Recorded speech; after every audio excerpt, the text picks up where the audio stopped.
All right, guys, this is your man, Sean Tenerelli, otherwise known as @FinFan54, obviously. And just want to give a quick shout out. First off, thank you very much for tuning into my first ever time joining on air here. And it's my first rodeo with this because I got a lot of stuff to get off my chest. I'm planning on doing a lot of these little short clips. You're never going to have to deal with an hour episode with me. It's going to be anywhere between 15 to 20 minutes of your time at the most. Sometimes a lot less than that if I just got to get something off my chest.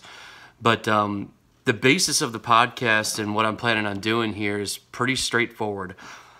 I am an average guy just like you. I download and I listen to all sorts of podcasts every single day. I'm a huge fantasy football nut. I've been this way for, God, coming up on 16 years, give or take or so. And one of the things that continues to drive me nuts is that I always get a lot of takes of who do I start, why do I start, blah, blah, blah, blah, blah. And you know what? All that stuff is great. But nobody ever tells you what to do with your team and when to do it. And, you know, some of the podcasts I've listened to will go so far as to say, okay, well, now's the time to trade if you're sitting here or there. Well, frankly, that's fantastic. I don't believe in that shit, personally. What I believe in is you looking at your team, evaluating what talent you have, especially in these dynasty aspects, which is really what I'm going to focus my efforts on. But you could apply it to some redraft concepts too. And determine what you need to do next from there, okay? So let's stop pussyfooting around with it, and let's just jump into it. I got a bunch of different keynotes really to start off here. And again, this is the Fantasy Gut Check brought to you by the Sports Underground primarily. We are a radio show in Duluth, Superior area. We do release it on YouTube, and we certainly appreciate your support at all times, as well as our sponsors. But this one's going to be a little different, and it's not going to be like a little bit borderline on what's on the air. We're going to be real, okay? So here's the deal with Gut Check and Dynasty Fantasy Football most of all. And I see it happen over and over again, and god dang it, I was guilty enough of it for the last 16 years when I actually did it myself. First step to it, and I started doing this whole process about 4 years ago, and it's really starting to work well for me. Get in tune with reality, first off. Okay. Now, what do I mean by that? Let's take a look at it. My team right now is sitting at 2 and 4. Okay. You may have Andrew Luck coming off your bench eventually here, or what have you, or you may think that you've got a chance. Here's the reality of the situation: you don't have a fucking chance. Okay. So it's time to man up, think about that, and then start building a plan. Okay. Because the people who don't are the ones who continue to live in the bottom of the league. I don't mind their free money, but you don't want to be that person down at the bottom league every single year. So once you get in tune with where you're at, and on the flip side of that, you could be in a very positive situation. Fantastic. Good for you, but know what you got to do. And by the way, unless you're undefeated and you have this lineup that is just absolutely untouchable, you still got work to do, okay? So first thing, our second point is, reality sucks sometimes. Sometimes it's awesome, obviously. But reality sucks, and you know what? That's okay sometimes. So what if you're down in the tank? So what if your Dynasty League team sucks? So what if you thought you were building towards this year, and all of a sudden, oh shit, Dalvin Cook, OBJ, and everybody else is out that I have on my team. Guess what? Them's the breaks, man. But now, what you got to do is you got to decide, am I going to stick around and try and fight it out, or I'm going to say, screw it, let's build it for next year, and let's go for my run then, because you most likely have the option, okay? Now, if you've got a good supporting cast around you, fantastic, but a lot of us are getting hit with these IR issues. You know, you name the big name that we've talked about, anywhere from Dalvin Cook, OBJ, now you got Aaron Rodgers. I mean, Andrew Luck is quite potentially there too. You just never know in this league what you're going to come across. But you know where you're at right now, okay? Because you already went through step 1, right? So now it's time to come to grips with it and decide, okay, well, I'm sitting here at 2 and 4. I'm just using that as an example. And what do I do next? My thought process is, you're 2 and 4. You probably have 1 or 2 older tradable assets at this point in time. It's time to dump them off, guy, and stop screwing around. You know, be the lower team with the rest of the year. Get a higher draft pick, and by the way, maybe get a first or second round draft pick out of somebody else while you're at it. Okay, well worth your time, well worth your effort. On the flip side of it, if you having a fantastic year. Say you're 5-1. Say you're undefeated. Say you're 4-2. I mean, I'm sitting like that. I'm sitting at the 5-1 cusp in a lot of my leagues right now, which is a fantastic problem to have. But guess what? I'm still a freaking buyer, because you know why? I take a look at the remaining teams that are out there.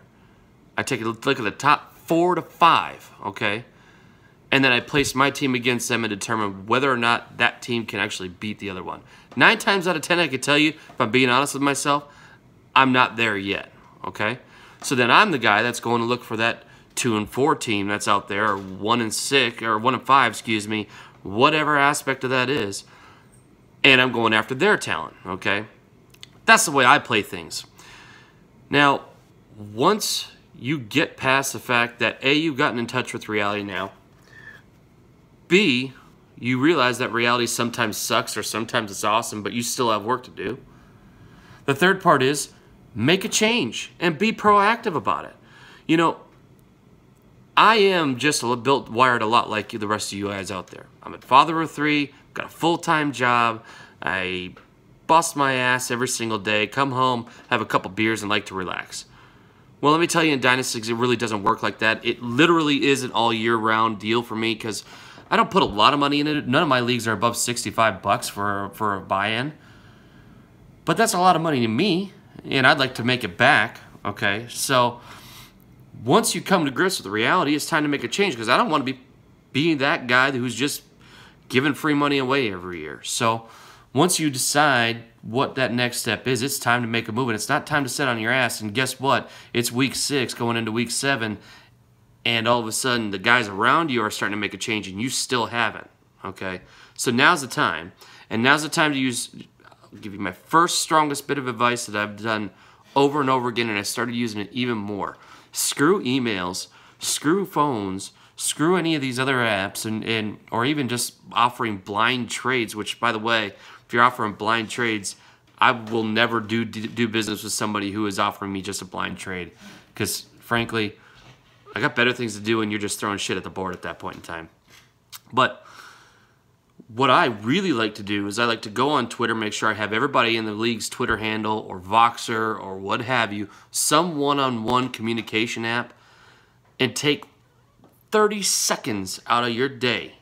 If you're really wanting to make a change, whether that be to go higher and buy somebody or go lower and sell your stuff, take 30 seconds. That's all it takes, guys. And type someone into a Twitter or Voxer or even Google Hangouts and say, hey, what's up? I see you're looking to go for a title. Hey, I got these pieces that I'm trying to offload. What do you think about this? Or flip side of that, if you're a buyer, go to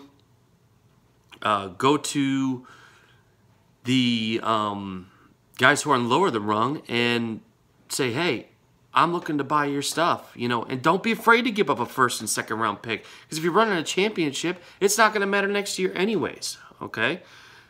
Be smart with who you choose, but don't be afraid to choose them either, and don't be afraid to cash in when the time is right.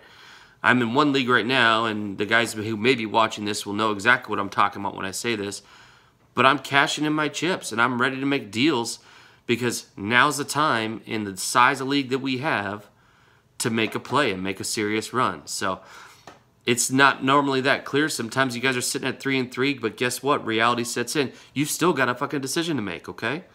So don't waste any time. Make the decision. Come up with cope with reality.